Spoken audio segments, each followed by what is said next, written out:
बिस्मिल्लाहिर्रहमानिर्रहीम। क़ाल अल्लाहु तबारक व तआला फ़िल क़ुरआनिल करीम वल फ़ुरक़ानिल हमीद, इन्ना नहनु नज़्ज़लना ज़िक्र व इन्ना लहु लहाफ़िज़ून।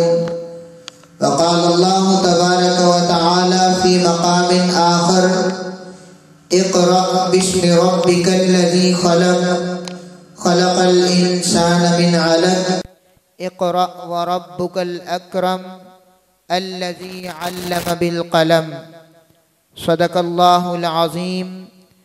वक़ाल नबी सल्लल्लाहु अलैहि वसल्लम, अद्दुनिया सिजनुल मुमिन व जन्नतुल काफिर। वक़ाल नबी सल्लल्लाहु अलैहि वसल्लम, मन युरिदिल्लाहु खैरन युफ़क़्क़िहु फ़िद्दीन, औ कमा क़ाल अलैहिस्सलातु वस्सलाम। सामीन ज़ी क़दर, अज़ीज़ तलबाए किराम, जैसा कि आपके इल्म में है कि आज का ये प्रोग्राम बउनवान इस्लाही बयान से मुनअन्न है और आज के इस प्रोग्राम के मेहमान खुसूसी महबूबुल उलमा व सुलहा, दुनिया इस्लाम के अज़ीम रूहानी पेशवा हज़रत शेख पीर ज़ुल्फ़िकार अहमद नक्शबंदी ज़ीदा मजदूहुम के जानशीन व खलीफ़ा मजाज महबूबुल अवामी वल ख़वास, इंतहाई सलाहियतों से जिन्हें अल्लाह तबारक व तआला ने नवाजा, बेपनाह सलाहियतों के हामिल हैं, शेखुल इस्लाम पीर तरीक़त रहबर शरीयत हज़रत मौलाना साहबज़ादा सैफ़ुल्लाह अहमद नक्शबंदी ज़ीदा मजदूहुम इंशाअल्लाह कुछ ही वक़्त में आप हज़रात के सामने जलवा अफरोज़ होंगे। और हमने ये देखा है कि अल्लाह वालों की मजलिस में जो अहबाब यकसुई के साथ और तवज्जो के साथ बैठते हैं, अल्लाह तबारक व तआला दिलों के कासा को रूहानियत के साथ लबरेज़ फरमा देते हैं। तो मैंने जिस तरह आप हज़रात के सामने अभी कुरान करीम की चंद एक आयात पढ़ी, इनके हवाला से कुछ न कुछ अर्ज़ करके इजाज़त चाहूँगा। अल्लाह तबारक व तआला कुरान करीम में इरशाद फरमाते हैं कि हमने कुरान करीम को नाजिल किया और हम ही इसकी हिफाजत करेंगे। अब हर चीज़ जो है ये दुनिया के अंदर असबाब पे मौकूफ़ हुआ करती है, तो कुरान करीम की हिफाजत के असबाब क्या हैं? कुरान करीम की हिफाजत के असबाब यही मसाजिद, यही मदारिस और इनमें ये आबाद दर्सगाहें और कुरान करीम पढ़ने वाले ये तलबा व तालिबात हिफ्ज़ की शक्ल में कुरान करीम को अपने सीना में महफूज रखते हैं और फिर सीना ये बसीना ये इल्म किताबों से सीना और सीना से सीना बसीना मुंतकिल होकर अल्लाह तबारक व तआला के उस हुक्म को पूरा करने का दर्जा रखता है जिसको हम हिफ्ज़ुल कुरान कहते हैं।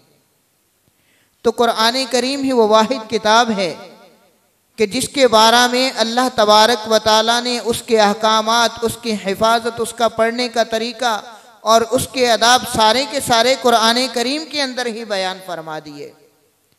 अल्लाह तबारक व तआला ने अर्रहमान के बाद अल्लमल कुरान का लफ्ज़ इरशाद फरमाया। तौरात भी जो है वो आसमान की किताब है, ज़बूर भी आसमानी किताब है, इंजील भी आसमानी किताब है, लेकिन अल्लाह तबारक व तआला ने अर्रहमान अल्लमल कुरान इरशाद फरमाकर ये वाज़े फरमा दिया कि कुरान करीम की निस्बत अल्लाह तबारक व तआला ने अपनी तरफ फरमा ली। और फिर आगे चलते हैं कि अल्लाह तबारक व तआला ने कुरान करीम की निस्बत अपनी तरफ फरमाई कि ये कुरान जो है ये मेरी किताब है, और फिर इरशाद फरमाया कि ये कुरान किताब भी है और कलाम भी है, यानी ये अल्लाह तबारक व तआला की गुफ्तगू है जो अल्लाह तबारक व तआला अपनी शायान शान फरमाते हैं, फिर उनको अल्फाज की शक्ल में लफ्ज़ी शक्ल देकर कुरान करीम मुरतब कर दिया गया और हुजूर नबी करीम सल्लल्लाहु अलैहि वसल्लम पर मरहलावार कुरान करीम को नाजिल फरमाया गया। और फिर आगे चलते हैं, इसकी तफासिर जब खुलती हैं, शुरूहात खुलती हैं, तो बड़ी ही खूबसूरत किस्म की बातें और बड़े ही हैरान कुन किस्म के जो है वो अल्लाह तबारक व ताला की तरफ से इंसानों की हौसला अफजाई के लिए, रूह इंसान की रहनुमाई के अबवाब खुलते जाते हैं। क्या इरशाद फरमाया, अल्लमल कुरान, कि हम ही तुम्हें कुरान सिखलाएंगे। तो अल्लाह तबारक व ताला ने फिर कुरान करीम की हिफाजत का ज़िम्मा भी खुद ही ले लिया कि हमने कुरान करीम को नाजिल किया, हम ही हिफाजत फरमाएंगे।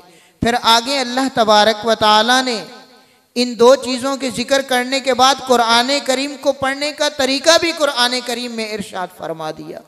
क्या इरशाद फरमाया, वरत्तिलिल कुरान तरतीला, कि तुम जब भी कुरान करीम की तिलावत करो तो उसको खूबसूरती के साथ, उसके मखारिज की अदायगी के साथ उसको पढ़ो। अरबी ज़ुबान खुद एक खूबसूरत ज़ुबान है, आका नामदार सल्लल्लाहु अलैहि वसल्लम की मादरी ज़ुबान है, अहले जन्नत की ज़ुबान है, फरिश्तों की ज़ुबान है। तो इरशाद फरमाया, वरत्तिलिल कुरान तरतीला, तुम कुरान करीम को तरतील के साथ पढ़ो, जिसको आजकल के दौर में हम आसान अल्फाज में तजवीद कह सकते हैं।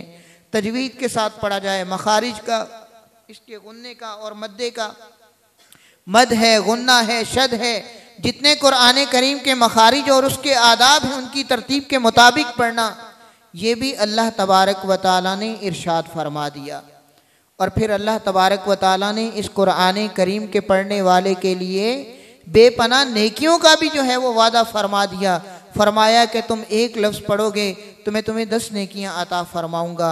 और फिर फरमाया कि जिस किसी शख्स का दिल चाहे दुनिया के मामलात से, दुनिया की परेशानियों से, दुनिया की आजमाइशों से जब इंसान थक हार जाता है और टूट जाता है, तो दिल को इत्मीनान देने के खातिर, अगर ये चाहता है कि दिल को इत्मीनान और सुकून और चैन मिले, तो कुरान करीम मेरे भाइयों खोल कर पढ़ के उसकी तिलावत की जाए। यूँ समझें कि हम अल्लाह तबारक व ताला से गुफ्तगू कर रहे हैं। अल्लाह तबारक व ताला पहाड़ बराबर आसानी, पहाड़ बराबर परेशानियों को भी इत्मीनान में तब्दील फरमा देते हैं। तो मेरे भाइयों, कुरान करीम ये अल्लाह तबारक व ताला की कुरान अजीमुश्शान किताब है, और ये कुरान करीम ही वाहिद किताब है कि जिसको मिटाने के लिए हर दौर के बातिल ने कोशिशें की, जिसका मुतबादिल लाने के लिए हर दौर के बातिल ने कोशिश की, लेकिन कुरान करीम की आयत के बराबर एक आयत भी न बना के ला सके। क्योंकि ये मेरे रब्बुल आलमीन का दिया हुआ तोहफा है, इनाम है। और कभी कभी हम गौर व फिक्र करते हैं कि अल्लाह तबारक व ताला का फजल है कि अल्लाह ताला ने हमें कुरान करीम अता फरमा दिया। ये किताब नहीं, ये ज़ाबिता हयात है। कुरान किताब नहीं, कुरान ज़ाबिता हयात है। जिंदगी गुजारने का एक एक तरीका, जिंदगी के तमाम तर मुरव्वजा मसाइल में से एक एक मसले का हल अल्लाह ताला ने कुरान करीम के अंदर इरशाद फरमा दिया। फरमाया कि जो कोई इसको पढ़ेगा, गौर व फिक्र करेगा, तदब्बुर करेगा, इसके अवामिर पर अमल करेगा, नवाही से रुका रहेगा, अमर बिल मारूफ नहीं अनिल मुनकर को अपने ऊपर लाजिम कर देगा, अल्लाह तबारक व ताला दुनिया की ज़िंदगी में जन्नत जैसा आराम और आसाइश अता फरमा देंगे। तो मेरे भाइयों, मैं ज़्यादा देर आप हजरात के दरमियान हायल नहीं रहना चाहता। बस अल्लाह तबारक व ताला ने दिल में डाला कि चंद एक बातें कुरान करीम की फजीलत पे हो जाएं, ताकि अल्लाह तबारक व ताला इन बोलों को कबूल फरमा लें, अमल करने की तौफीक अता फरमा दें, और बरोज़ क़यामत ये हमारे लिए ख़ज़ीना आखिरत और आखिरत का ज़ख़ीरा बन जाएं।